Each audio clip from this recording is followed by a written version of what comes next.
رحمن يا رحمن ساعدني يا رحمن اشرح صدري قرآن املأ قلبي قرآن واسق حياتي قرآن. بسم اللہ الرحمن الرحیم. ماڈرن سوسائٹی اینڈ اسلام اور جدید معاشرے کے حاضرین ناظرین سامعین السلام علیکم ورحمۃ اللہ وبرکاتہ. آج میں ایک اور نئے موضوع کے ساتھ آپ کے سامنے پیش خدمت ہوں، اور یہ موضوع ہے تارک قرآن کا مفہوم. میں اسے پھر دہرا دیتا ہوں، تارک قرآن کا مفہوم.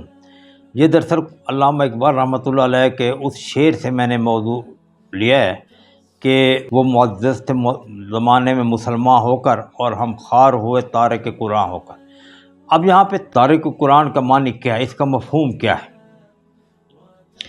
تارک قرآن جو ہے اصل تو یہ ترک سے نکلا ہے، چھوڑ دینا، کسی چیز کو دور کر دینا.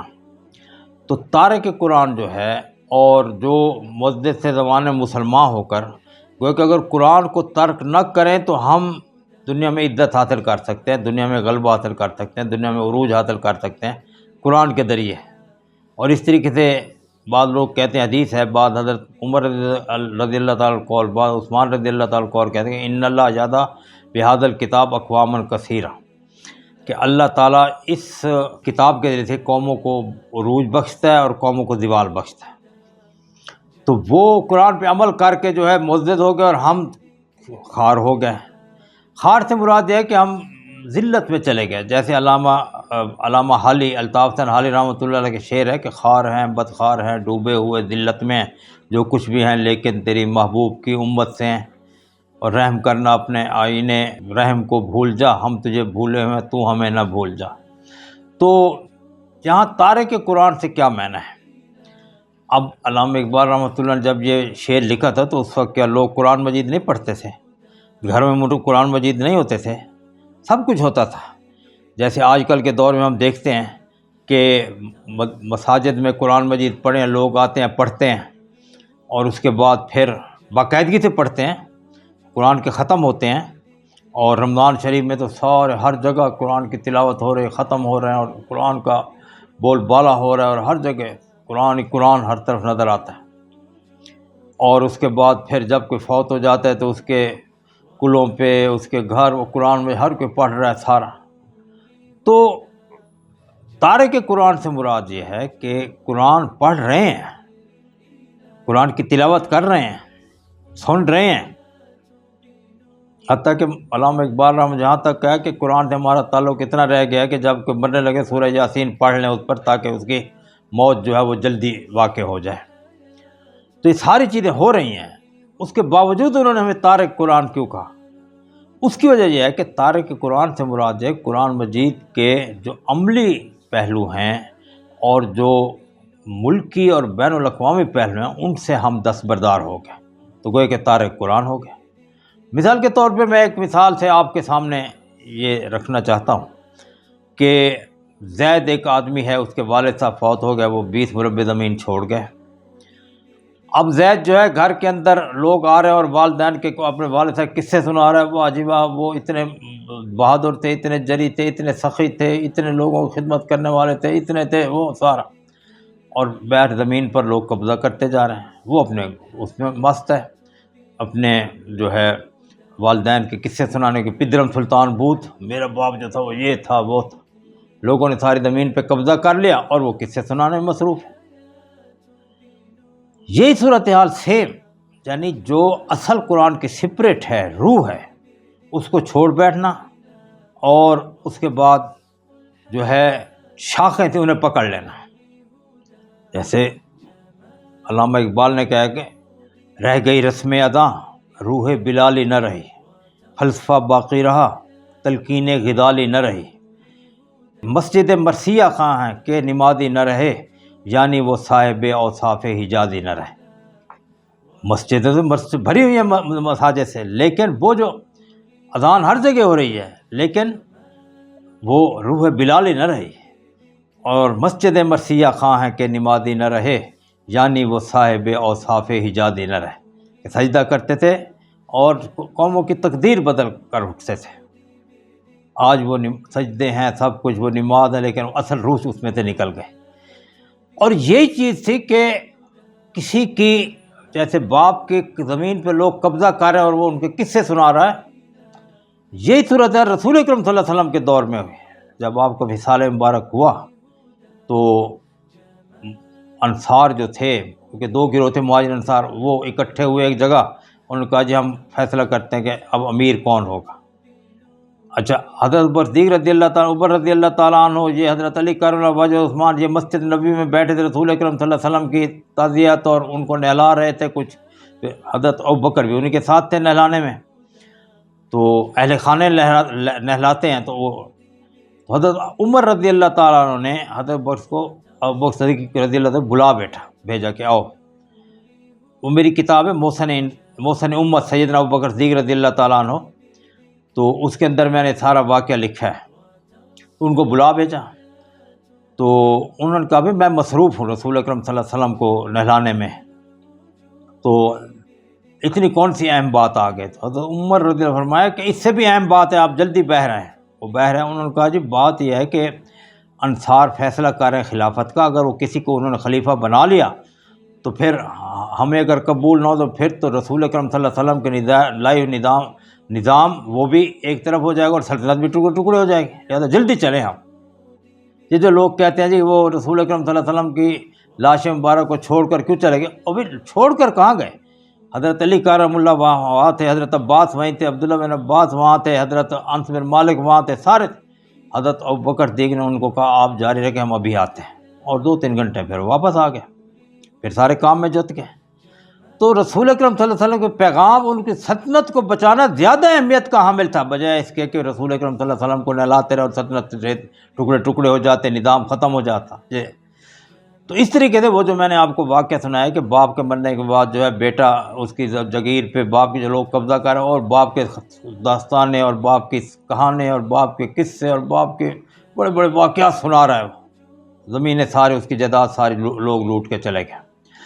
تو اس لیے تارک قرآن سے یہ مراد نہیں ہے کہ وہ قرآن مجید نہیں پڑھتے، تلاوت نہیں کرتے، سنتے نہیں ہیں، قرآن کو سن کے ان کی آنکھوں سے آنسو روان نہیں ہوتے، نہیں، بلکہ تارک قرآن سے مراد یہ ہے کہ قرآن کا جو عملی نظام ہے جس کے لیے قرآن مجید آیا ہے کہ دنیا میں غلبے کے لیے، وہ اس سے بے پرواہ ہو گئے۔ اور اللہ تعالیٰ نے فرمایا کہ حاکمیت اللہ تعالیٰ کو، ان الحکم الا للہ، حاکمیت اعلیٰ اللہ تعالیٰ کی ہو، لیکن ان کے علاقے میں حاکمیت جو ہے کسی سردار کی ہے، کسی ذمہ دار کی ہے، کسی جگیردار کی ہے، کسی بیوروکریٹ کی ہے، کسی ملٹری کے جرنیل کی ہے، کسی جو ہے حکومت کے صدر کی ہے، اللہ تعالیٰ کی حاکمیت نہیں ہے، اور اس پہ وہ خوش بیٹھے ہیں۔ یہ تارک قرآن کی پہلی نشانی یہ ہے کہ ان کے ساتھ خوش ہیں وہ، یہ نواز شریف ہے بس جو کہے گا یہ ٹھیک ہے، بھائی نہیں، جو قرآن کہے گا وہ ٹھیک ہے، سیاست کے میدان میں، معیشت کے میدان میں، معاشرت کے میدان میں نہیں، وہ پھر بس تلاوت کی، اور وہ جیسے قصہ سنایا میں نے کہا ذمہ دار کا بیٹا واقعات ہی سنا رہا ہے وہی سارے۔ تو پہلی چیز یہ ہے کہ جو اسلام کا سیاسی نظام تھا وہ ختم ہو گیا، اور یہ اس پہ کانے بیٹھے ہیں، ٹھیک ہے جی کوئی مسئلہ نہیں، پھر قرآن مجید کا فائدہ کیا۔ دوسرا معاشی نظام جو ہے وہ اسلام کا غیر اسلامی معاشی نظام قائم ہے، اور اس پہ وہ کانے ہیں۔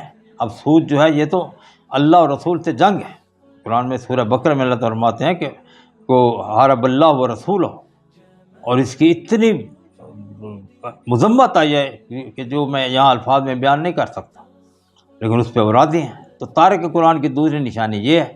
تو یہاں تارک قرآن ایک انسان بھی ہو سکتا ہے، قوم بھی ہو سکتی ہے، جو قوم ہوگی اس کے بھی یہی نشانی ہوگی کہ غیر اسلامی معیشت پہ راضی ہے وہ، اور غیر اسلامی دستور کے پیروکار ہے وہ، اور جو حاکمیت اللہ تعالیٰ کی ہو اس پہ اس کو کوئی اعتراض نہیں، جس کی بھی حاکمیت ہو کوئی حرج نہیں، پھر تو تارک قرآن ہوگی۔ پھر مطاع جو ہے وہ رسول اکرم صلی اللہ علیہ وسلم کی ذات ہو جس کی اطاعت کی جائے، وما ارسلنا من رسول الا لیطاع باذن اللہ، وہ جو بھی میں نے نبی بھیجا ہے اس کی اللہ کے حکم سے اطاعت کی جاتی ہے۔ اب یہاں پہ تمام معاملات میں جو ہے وہ یورپ کی، امریکہ کی، برطانیہ کی، ان کے قوانین کی پیروکاری ہو رہی ہے، اور ہم اس پہ خاموش بیٹھے۔ تو تارک قرآن کی دوسری نشانی یہ ہے۔ تارک قرآن قوم یا انسان، میں دونوں چیزیں آپ کے سامنے رکھ رہا ہوں۔ تارک قرآن قوم کی تیسری نشانی ہے کہ معاشرتی اقدار جو ہے وہ قرآن کے اختیار نہیں کرتے، قرآن کہتے ہے جھوٹ نہ بولو، اور قرآن کہتا ہے کہ بہترین اخلاق تعاون البر والتقوی، اچھے اور نیکی کام میں تعاون کرو، ولا تعاون بالاثم والعدوان، یہاں پہ اسم والعدوان میں تعاون ہو رہا ہے۔ تو گویا کہ میں یہ بات آپ کے سامنے رکھ رہا ہوں کہ تارک قرآن سے یہ معنی نہیں کہ جس نے اپنی انفرادی زندگی میں قرآن کی تلاوت کو معمول بنا رکھا ہے، قرآن کو چومتا ہے، قرآن کے دم کرتا ہے، قرآن کے ورد کرتا ہے، سارا انفرادی زندگی میں، اجتماعی زندگی میں جو قرآن مجید پر عمل پیرا نہیں ہوگا، یہ سمجھ لیا جائے گا وہ تارک قرآن ہے۔ اب معاشی زندگی میں جتنی معاشی اقدار ہیں وہ قرآن کے مطابق نہیں ہیں۔ اب آج دیکھیں کہ بچوں کے رشتے طے ہوتے ہیں، قرآن کو نہیں مانتے، اور بڑے بڑے نیک لوگ جو ہیں وہ اتنا بڑا بڑا حق مار، اور اس کے بعد گھر کے باہر چراغاں ہو رہا ہے، لاکھوں روپے اس پہ لگ رہے ہیں، حالانکہ قرآن مجید کا حکم ہے کہ ان المبذرین کانوا اخوان الشیاطین، فضول خرچی کرنے والے شیطان کے بھائی ہیں، وکان الشیطان لربہ کفورا، لیکن کوئی فکر نہیں، اور جتنے اخلاقی اقدار ہیں وہ غیر قرآنی ہیں۔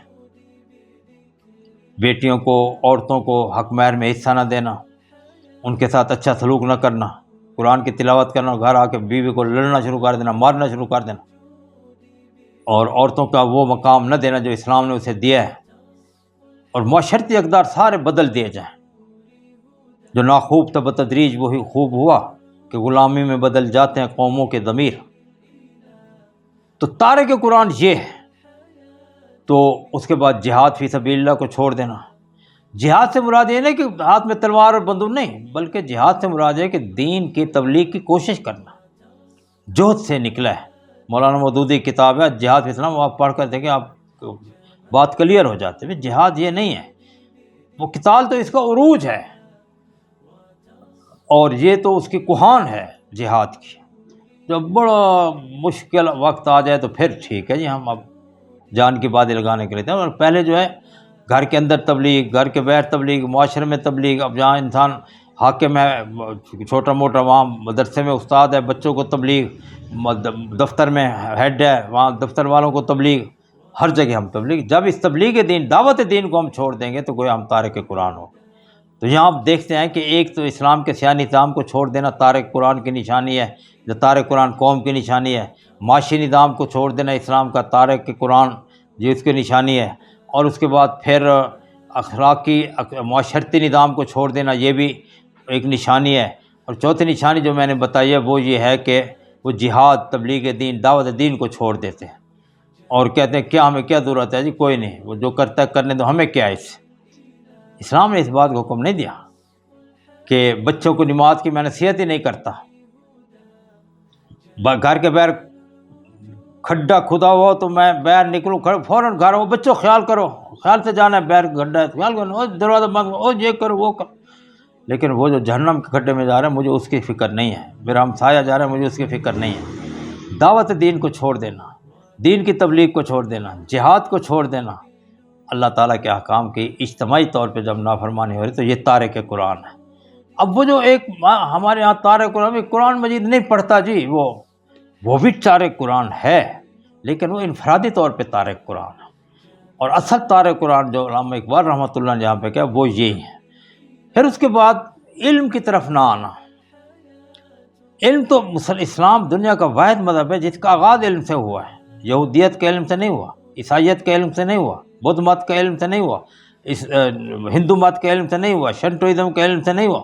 اسلام کا پہلی وہی اقرا بسم ربک الذی خلق، خلق الانسان من علق، اقرا وربک الاکرم الذی علم بالقلم، علم الانسان ما لم یعلم، جس نے اللہ تعالیٰ نے سکھایا انسان کو ان چیزوں کا جس کا اسے پتہ نہیں تھا۔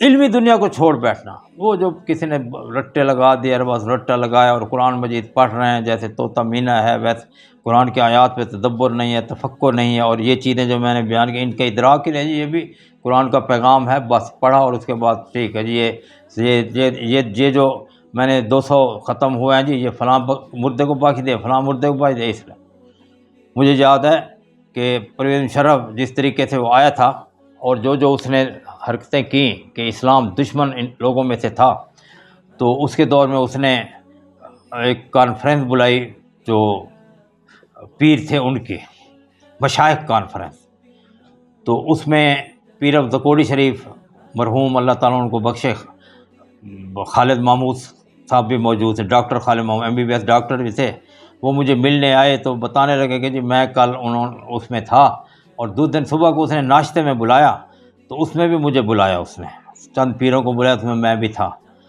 تو وہ کہنے لگے کہ جی ایک پیر نے اسے کہا کہ بھئی آپ جو ہیں پرنسپل کو میں سید ہوں، تو ایک پیر سے اس نے کہا جی آپ سید نہیں، سید السادات ہیں آپ، اور میں نے 5 لاکھ دفعہ درود شریف پڑھ کے آپ کے اوپر دم کر دیا ہے، آپ اپنا حکومت چاہیں کوئی بھی آپ کو نقصان نہیں دے سکے گا۔ یہ تارک قرآن نہیں اور کیا ہے؟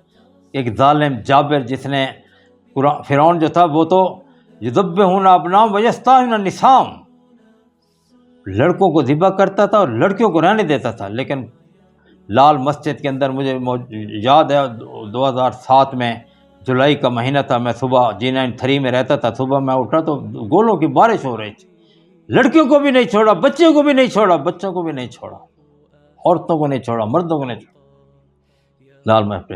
اور اس کے لیے وہ 5 لاکھ مرتبہ درود پڑھ کے، اور جی میں نے اس پہ دم کر دیا، مجھے پیر افضل کوڑی صاحب نے خود بتایا۔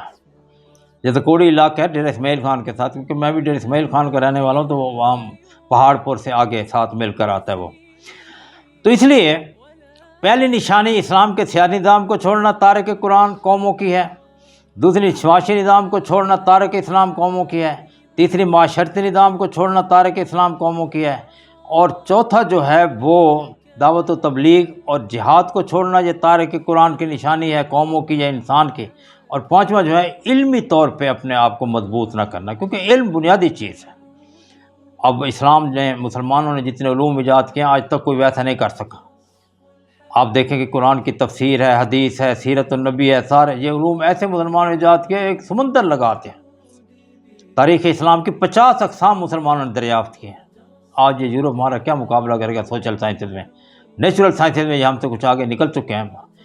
تو علمی ترقی کی طرف بھی توجہ دینا، یہ اس کی تقریباً 5ویں نشانی ہو گئی۔ اور اس کے بعد پھر جو ہے قرآن مجید میں اللہ بات اور قل یا اہل الکتاب لستم علی شیء حتی تقیموا التوراۃ، اللہ تعالیٰ نے فیصلہ کر دیا جب تک یہودیوں بنی اسرائیل والوں تورات کے نظام کو نافذ نہیں کرتے تم کس چیز پر بھی نہیں ہو، تم تارک تورات ہو، اور یہ تارک قرآن کی ہماری نشانی ہے۔ تو حاضرین، اس ماڈرن سوسائٹی اینڈ اسلام کے حاضرین ناظرین، یہ جو علامہ اقبال رحمۃ اللہ علیہ کا شعر تھا کہ وہ زمانے میں معزز سے مسلمان ہو کر اور ہم خوار ہوئے تارک قرآن ہو کر، تو تارک قرآن ان چیزوں کا نام ہے۔ باقی مسجد میں صدائیں قرآن کی روز روز اسپیکر بھر رہے ہیں اور روز ختم ہو رہے ہیں، اور ایک رات میں ختم ہو رہے ہیں، اور سارے محلے والے سن رہے ہیں اور رو رہے ہیں، وہ تارک قرآن ہے اگر وہ ان چیزوں پہ عمل پیرا نہیں۔ یہ ساری چیزیں جس میں رسول اکرم صلی اللہ علیہ وسلم صحابہ کرام نے عمل کر کے دکھایا تھا۔ تو اللہ تعالی ہمیں قرآن مجید کی اوپر چلنے، اور میں نے ایک بتایا تھا کہ 8 حقوق قرآن مجید میں، اس میں ایک یہ ہے کہ اس کے نظام کو نافذ کرنا اور تارک قرآن ہونے سے بچائے۔ اقول قولی ھذا واستغفر اللہ لی ولکم سائر فاستغفروا لی انہ الغفور الرحیم۔ السلام علیکم ورحمۃ اللہ۔